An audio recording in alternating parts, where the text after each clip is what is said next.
everybody, welcome to the Clean Comedy Podcast. It's James, and I was gonna have a guest today. I kind of got wires crossed with them. I had kind of a weird week. I had a lot of stuff going on, but it was a good time, and so I thought, all right, I will definitely record something. So I have a podcast for Tuesday because I've never missed a podcast, and I don't plan on ever missing a podcast.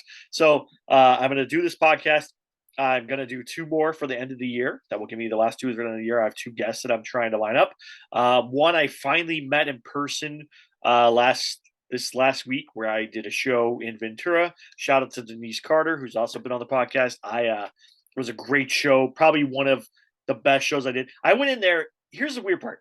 This is what I want to talk about is I try not to go now. I try not to go into shows with expectations. When I started doing stand up, I would go into a show with the expectation of this is my opportunity. Do the best that I can, make it a HBO special type set, Netflix special, whatever you want to do. Do that. Like always be just killing, killing, killing, killing. But it locked me into this mindset of if I don't kill, I get upset and I get frustrated. I think maybe this isn't for me. Maybe I should quit. Maybe I'm not good enough. Maybe everyone's better than me. Maybe no one wants to tell me how terrible I am. Like all this kind of like spiral type stuff, right? Which is never good for a comedian. It's not good for any person in any career, but definitely not a comedian, right? Where we're supposed to just live in the moment, enjoy the laughter, enjoy what it is. So I went to the show in Ventura Harbor. I've done a couple of shows at that club before. It's now called Copa instead of Ventura Harbor Comedy Club, the Copa Comedy Club. And I did a couple shows there, and I've had mixed results at that venue. So I didn't go into it thinking this is going to be a great show. I get there, the room is packed. I'm like, okay, well, this is a good sign. Like, this is great. I'm number 3, I think, on the lineup or whatever. And I just go up there and I'm like, you know what? I have a private gig on Friday, the next day. So that's a Thursday. I have a private gig Friday.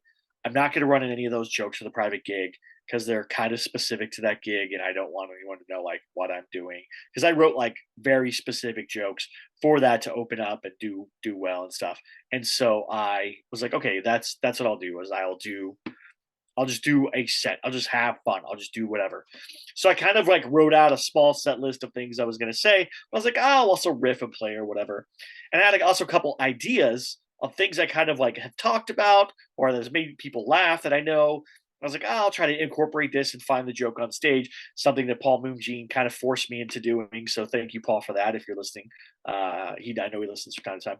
But it was one of those things where I was like, I'm just gonna go play. I'm just gonna go have fun. I don't care, whatever. But I'll record it anyways. I'll record the audio. I didn't record the video, and I'll just go do it. So I go, and I literally just want to go have fun. And I see how much fun Denise has when she opens the show. See how much fun the first comedian has. Like, all right, this is a good crowd. They're going to be lots of fun.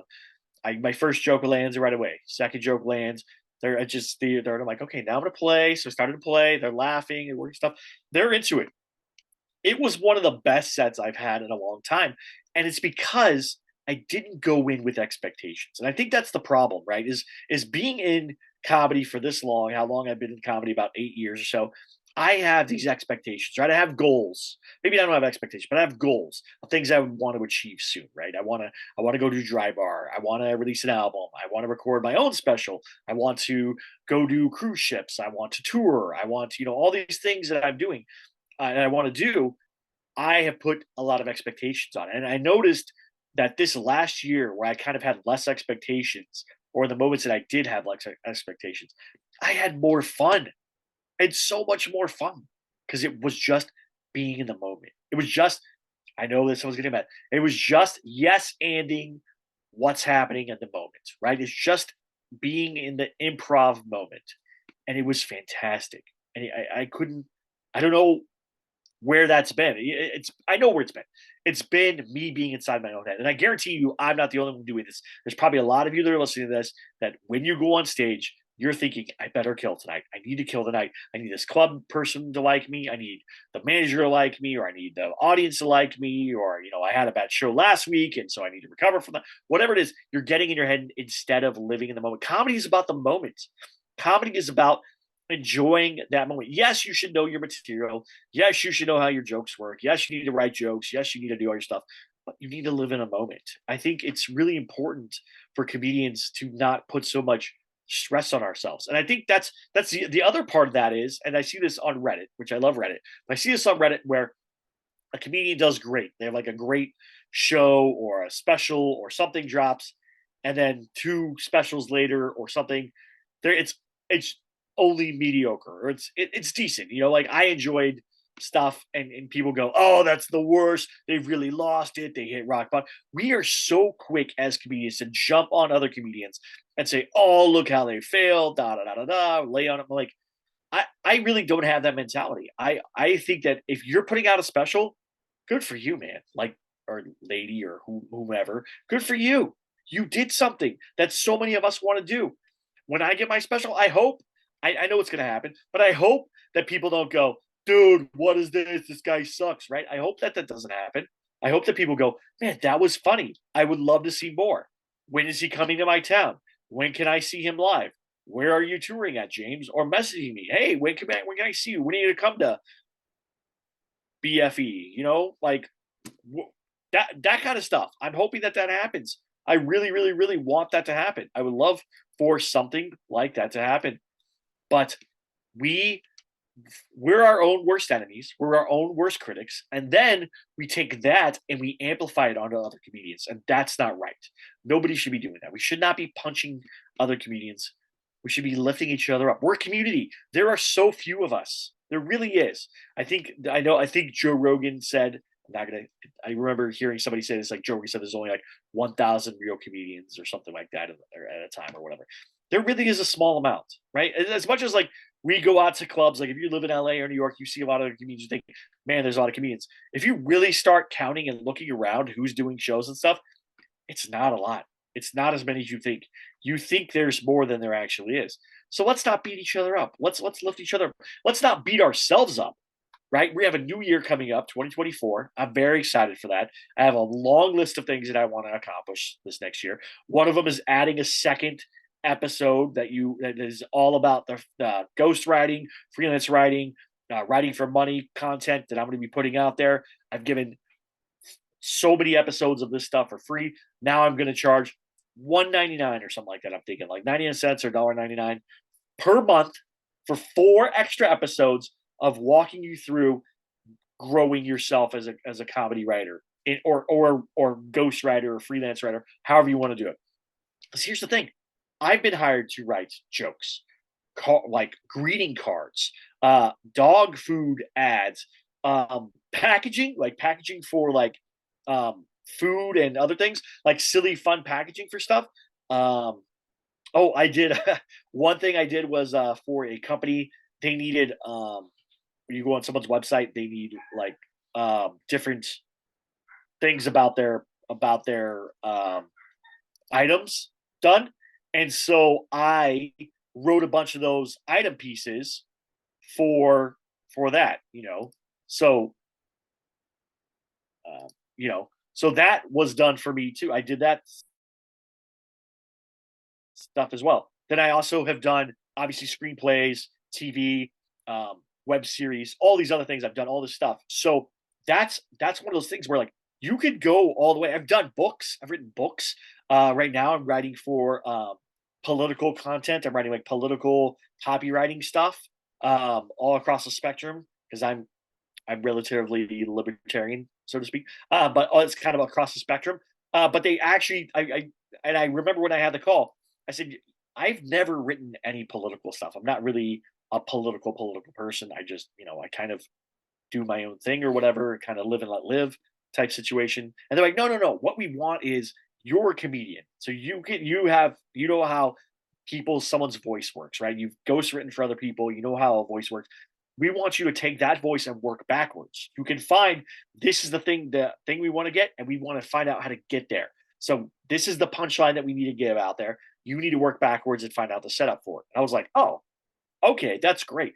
And so far, it worked out well. I did some, and I got a praise last week, and they're like, you really nailed the voice. You're really good with this, whatever.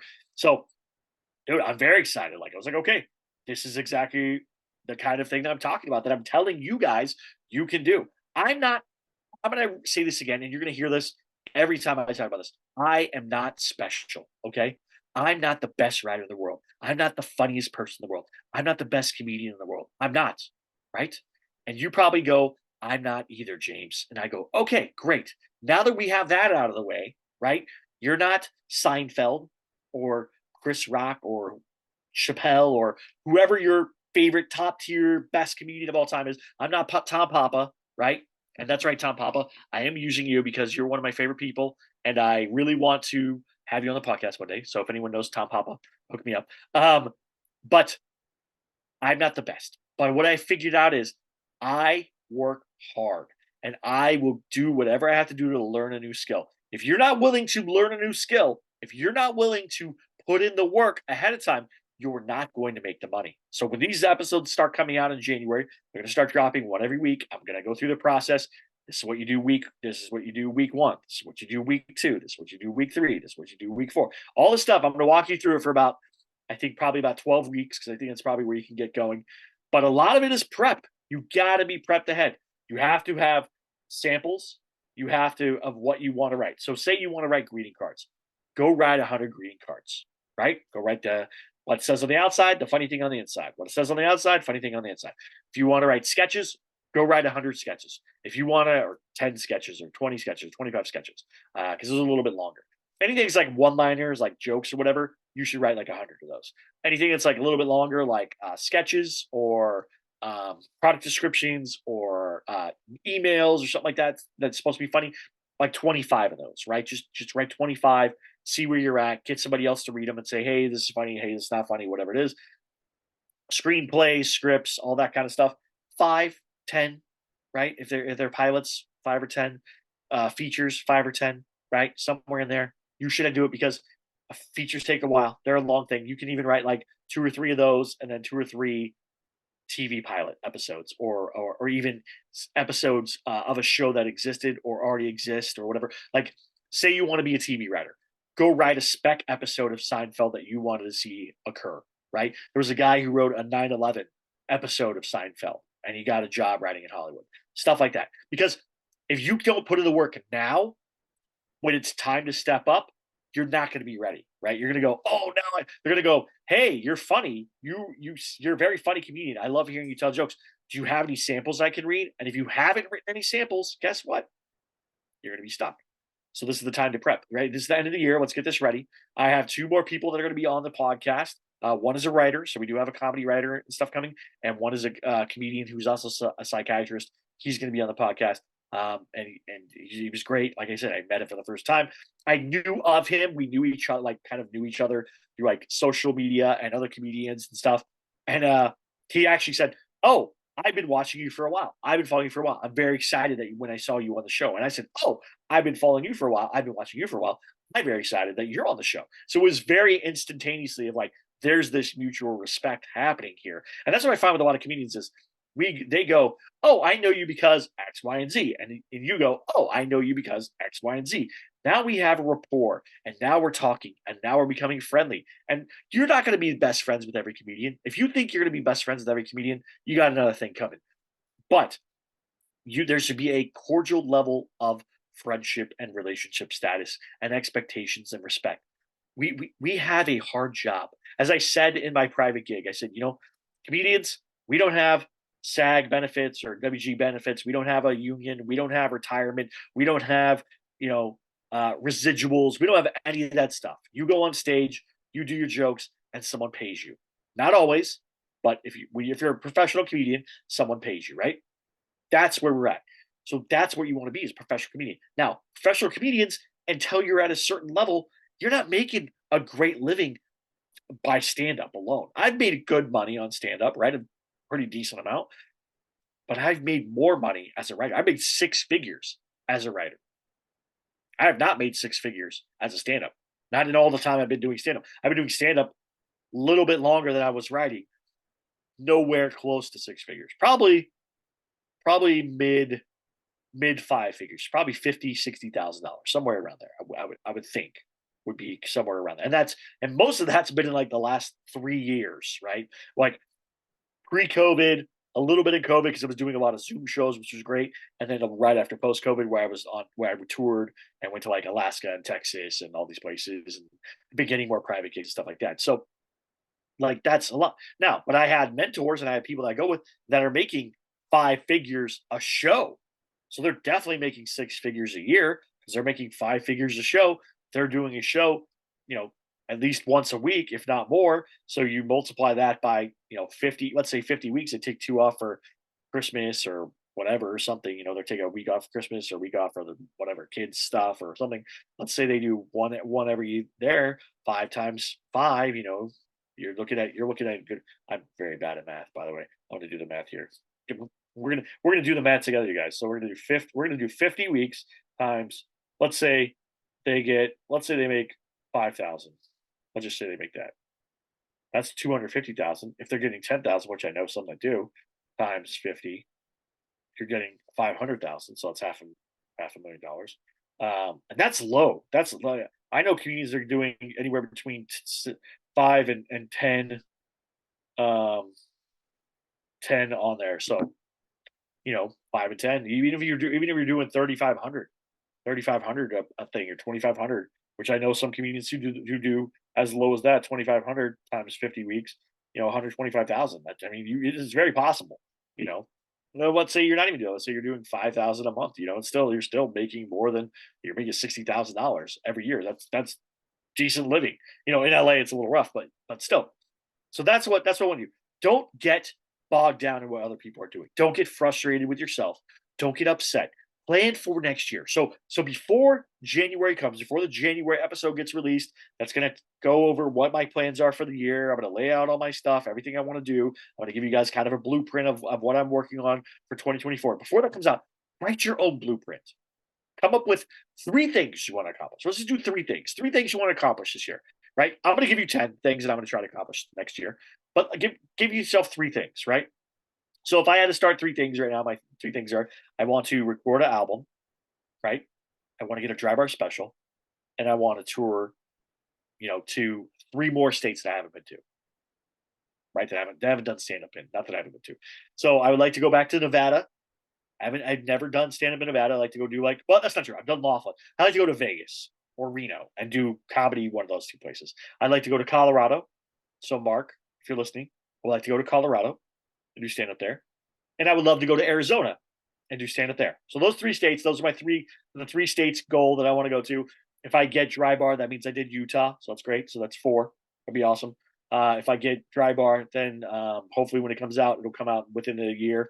That I can go do a lot of stuff in the Midwest and Idaho and whatever. I hear there's a lot of good clubs in Idaho now, actually.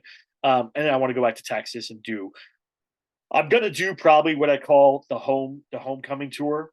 Is probably what I'll end up doing, and I'll go all the places that I've lived. So I'll go to Los Angeles, and I'll go to down SoCal to San Diego, cut across, go over to Arizona, go up to Nevada, go from Nevada to through either Colorado or New Mexico, go to Texas and just go through Texas, and go kind of do the outskirts, come down through Dallas, and then end up where I want to do. And I don't know if this will ever happen, but my goal would be to do the Bell County Expo Center. And I know that sounds super weird to a lot of you guys. I know that that's going to be a weird thing to do, but I would love to do the Bell County Expo Center because I grew up in Central Texas. Most of my life is spent there. And I would love to go to the Bell County Expo Center and sell it out. That's it. Sell out the Bell County Expo Center. One night, 2 shows, sell out the Bell County Expo Center. I don't know if I could do it. I would love it. That's one of my goals. It's not a 2024 goal. It's like a long-term 5-10 year goal type thing. That's one of my goals. And I would do that tour. That tour I would call the homecoming tour because I would end in Bell County and Temple, all that stuff. I would end there, and that's where I would finish my tour. Because I would do Austin, San Antonio, Dallas, all those places around there, and then end. I'd probably go across down to Houston, all that stuff. Go up to Dallas, go down, then go down to San Antonio, and come back and go to Bell County right there and do that. That's probably how I would do it. Yeah, it would be fun. So think about that. Think about your 3 goals that you want next year. So it's already I have record an album or special record, whatever it is. I'm going to record something and put it out next year, probably by the end of the year. I would love to do it for my birthday. To do a dry bar special, that would be next year as well. and to get booked outside of California in states like Nevada. The goals would be Nevada, Arizona, and Colorado. Those would be the three that I want to go to. So there you go. That's my three. I'm going to give you 10. So you're going to get 10 of these in January. I believe the date of that episode will be January 2nd. So the day after New Year's Day, January 2nd, you're going to do that. You're going to go, these are my goals. I would say, please write them now.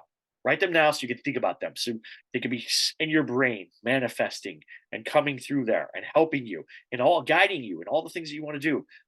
When I have the one comedian on, I'm not gonna say his name yet. When I have him on, he's a psychiatrist, I believe, or psychologist. Um, it's one of the things I'm going to talk to him about is manifestation and things that comedians can do for their mental health, but also too for like doing, getting better at comedy. So those two things are the ones I want to do, and so that those are the two big ones that I think I want to pull for you guys. So that's what it is. So there you go. This episode is going to come out. Then I'm going to have two more episodes for the rest of the year. Then I'm going to drop on the beginning January. You're going to get an episode on Tuesdays, the normal episodes like this. Then you're going to get the paywall episodes on Thursdays.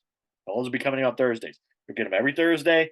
They're going to be all about writing and making money. So probably I'll do like 3 episodes of like information, one of somebody who makes money that wants to reach out. So if you're already making money or you want to talk about your plan or a coaching system, maybe I will give you a discount on helping you set that up. You could do that. And then again, 3 episodes, and a coaching or a call or something like that. And then again and again, do that, keep that going. And then probably work in more coaching, one-on-ones, stuff like that, to help people get there. Because I know a lot of you, this is the problem. We're coming to an age of where people feel undervalued, right? But here's the thing: comedy has always been undervalued. People has always undervalued us. But guess what? We're amazing. If you're a comedian, you have a skill that most people can't even fathom. You know how many people come up to me after a show, especially when I do private gigs, and go, "That was amazing. I could never do that." I'm like, "You just gave up. I heard you give a speech like right before I got on stage." Like, no, no, that's different. I have cards. I've been practicing or whatever. I'm like, yeah, stand up is the same thing. Practicing, rehearsing, working on it. They're like, yeah, yeah, but you're naturally funny. I'm like, okay, that's fine. You get that. There is a natural ability there, but also I can teach you to write a joke. I can teach you to tell a joke. I can teach you to make people laugh. That's not hard. That's not a very hard. You can be taught that stuff. Now, how you deliver, how you present yourself, how you get comfortable up there, that's a whole different level of stuff, right? It's a whole different thing. But I think you can teach anybody to write a joke. You can teach anybody to tell a joke. You can teach anyone to deliver. But the innate humor skill that we all have, that a lot of comedians have, you're born with, right? You're the wisecracking person of your friend group or in school or in your family or whatever. Those things, that's a great skill. Now, make money at it. That's my goal for you. So next year, when I'm going to do this, giving you a dollar, like $1.99. I think that's what I do. It's like $1.99 a month, right? I think that's fair. Basically $2. So like, 50 cents per episode. Like that seems fair to me. I don't know if it seems fair to you, but it seems fair to me. $2, and you get those things, and you're gonna get that back stuff for as long as you pay the monthly stuff. Why not? That seems fair. I was gonna do Patreon, but I think the minimum that I saw on there was like $5 or something, and I was like, I don't want to do $5. It seems like too much. I don't think I could do. I don't think that anyone will pay $5. Maybe I'm wrong. If you pay $5, shoot me an email, right? I would love anybody who's listening to this, and you go, hey James, I'm really on board with this. Shoot me an email, right? I want to know. It'd be great to know. What are you willing to pay? Right? If you say, James, I'm not willing to pay $1.99, you give it to me free, and I already think that that's too expensive. Do that if whatever. But just shoot me a message. It's fine. I'm okay with that. Reach out. We're good. So there's the advice. Start planning for 2024. Get ready for 2 more episodes this year. Get ready for the launch of making money as a comedian, as a comedy writer. Get ready for that. That's gonna be awesome. So there's gonna be the Pre-Comedy Podcast presents money. I don't know. I haven't decided, like, make money in comedy or comedy writing. You know, I don't know. I don't know what it's. I don't know. We'll figure it out. If you have a name, email me. Whatever you think the idea is. and we'll get it going for you. So cash in on comedy. I don't know. Just spitballing here. Whatever it is, we're going to come up with it. So there you go. So thank you so much for listening. Please like, subscribe. Please go over to YouTube. If you're not subscribed on YouTube, please, I would love to get to 1,000. I wanted to get to 1,000 this year. I didn't work as hard on YouTube as I wanted to. I had so many other distractions. I'm working on a lot of projects. But please go over there, subscribe.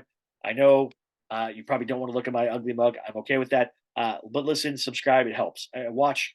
Just turn it on in the background. Don't look at my face. Minimize the window. Listen to the audio. You know what I'm saying? Just do it that way. That's the best way to do it. All right. Thank you so much. Have a good one. And we'll talk to you soon. Bye.